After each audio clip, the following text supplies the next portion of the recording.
do people worship Vishnu? Let's delve into this intriguing question.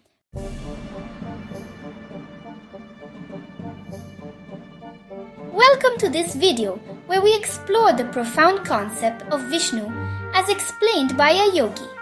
Is Vishnu truly divine, or is his worship built on myth and deception?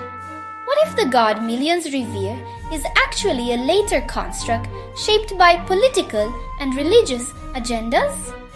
Today, we unravel the hidden truth of Vishnu's role in Sanatana Dharma and the shocking stories they don't want you to question.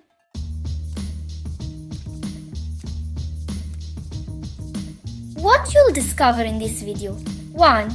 The dark side of Vishnu's stories. Was he a deceiver and manipulator? 2. The shocking tale of Vrinda's deception. Why is Vishnu's role in this not condemned? 3. Was Vishnu ever a part of Sanatana Dharma, or was he later introduced in the Puranas? 4. The Manipura Chakra connection. Is Vishnu just an energy principle, not a god? 5. How Vishnu worship led to division, colonialism, and internal oppression. 6.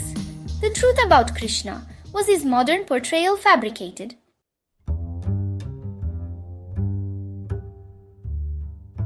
How can you worship Vishnu when he is depicted as a deceiver and manipulator? If he took the form of another man to break a woman's chastity, does that not make him a rapist? In any sense, such an act is unacceptable in human society. Why do people justify divine figures doing things that would be condemned if done by ordinary humans?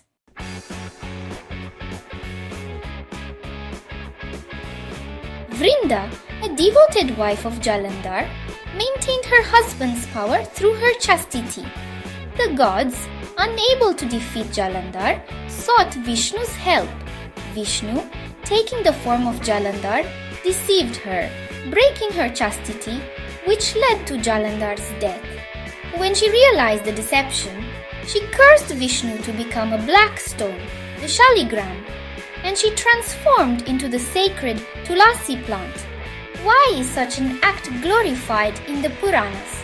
The rapist is punished in human society, yet in mythology, Vishnu is worshipped with pride. We do not need to believe in such nonsense.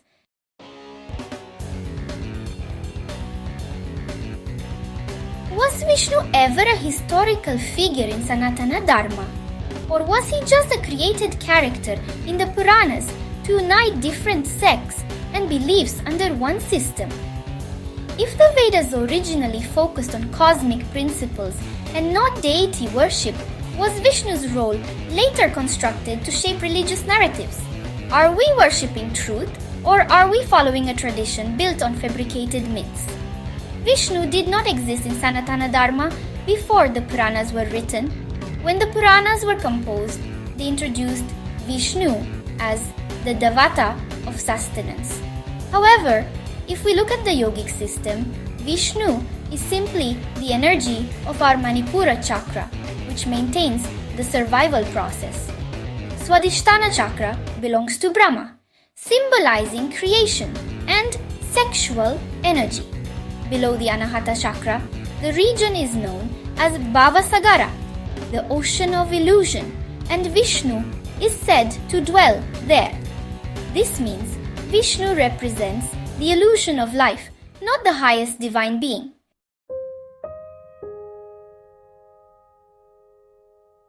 In the Vedas, Upanishads, and the Bhagavad Gita, there is no mention of Vishnu as a supreme god. Instead, these texts emphasize universal truths and spiritual practices. The Vedas focus on cosmic order and the interplay of natural forces. The Upanishads delve into self-realization and consciousness. The Bhagavad Gita emphasizes dharma, karma, and devotion, but does not elevate Vishnu as supreme. The concept of Vishnu as a god gained prominence around 1000 years ago. External influences like Christianity and Islam introduced linear narratives about creation and apocalypse, prompting Hindu scholars to create similar frameworks in the Puranas. Stories of Vishnu's avatars were likely added to consolidate fragmented beliefs and establish Vishnu's supremacy to counter competing ideologies. However, Yogi argues that these stories lack historical and scriptural support. If Krishna were an avatar of Vishnu, why did he not mention his next incarnation to Arjuna in the Mahabharata? Before the Puranas were written, the Indus Valley civilization, modern India, Nepal, Bangladesh, Pakistan, and Afghanistan, was thriving. The economy was strong and societies flourished. However, with the rise of Vishnu worship and the influence of negative energies favoring certain deities, division and social unrest began to take root. Human beings have three fundamental natures: Devas, representing Sattvic energy and positivity; Danavas, representing Tamasic energy and negativity; and Manavas, a mix of both, balancing tendencies. The introduction of Vishnu as a supreme deity led to societal divisions and the loss of peace. Entire villages were forcefully converted overnight under false pretenses. A common method used was contaminating village wells with Juta Bhojan and coercing Brahmins, who are the followers of Vishnu, into declaring the villagers as Muslims. Such deceptive practices caused a massive shift in religious demographics. Yogi argues that the British colonization of India and the internal oppression in Nepal under the Rana rule for 104 years were consequences of society embracing negative energies. The kings, who were seen as Vishnu's avatars, wielded power without accountability, justifying immoral acts such as rape and murder. Before the Puranas, even kings were punished for crimes, but later, rulers used their supposed divinity to escape justice. Worshipping negative energies brings negative consequences. Whatever we feel, think, and act upon, we eventually become. The same applies to mantras and deities. If you worship and chant Shiva mantras, you start embodying Shiva's qualities. All his virtues become a part of you. Similarly, if you worship Vishnu, all the attributes associated with Vishnu will manifest in you. Krishna, as depicted in later stories, is not the true Krishna. The real Krishna is the one described in the Bhagavad Gita and the Mahabharata, a profound teacher of Dharma and wisdom. However, people often prefer fabricated and nonsensical stories. For instance, many accept the tale of Krishna stealing clothes of women while they were bathing in the river, supposedly to see their bare bodies. If you believe such myths, then crimes in society become normalized. After all, if your God has the right to do such things, why wouldn't people justify the same actions in real life? If we truly want a just and moral society, we must stop deifying Vishnu as a supreme God. Vishnu is not the ultimate divine being. He is merely a devata representing the Manipura Chakra, navel energy center, nothing more. Worship should be directed towards higher consciousness and self-realization rather than blindly following myths that distort the truth. India was enslaved by the British for 200 years and Nepal suffered under Rana rule for over a century. Was this not the result of embracing a flawed deity concept? Sanatana Dharma is based on 4 principles in yogic wisdom: Shiva, supreme consciousness and ultimate truth; Vishnu, the sustaining process in the cosmic cycle; Brahma, creative energy and the force of creation; and Shakti, nature and primal energy. These are principles, not physical gods.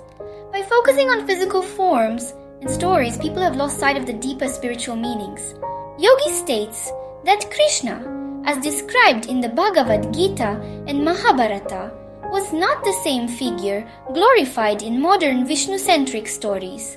Krishna's portrayal as a mischievous thief hiding women's clothes and peeping at them is a later interpolation meant to appeal to common fantasies. If people believe such depictions of divinity, they normalize crimes in society.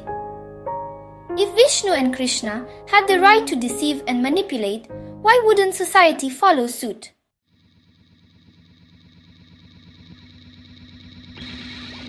Vishnu is a concept, a representation of the sustaining force in the universe, not a supreme being. The narratives elevating Vishnu to godhood arose from societal, political, and religious influences over time.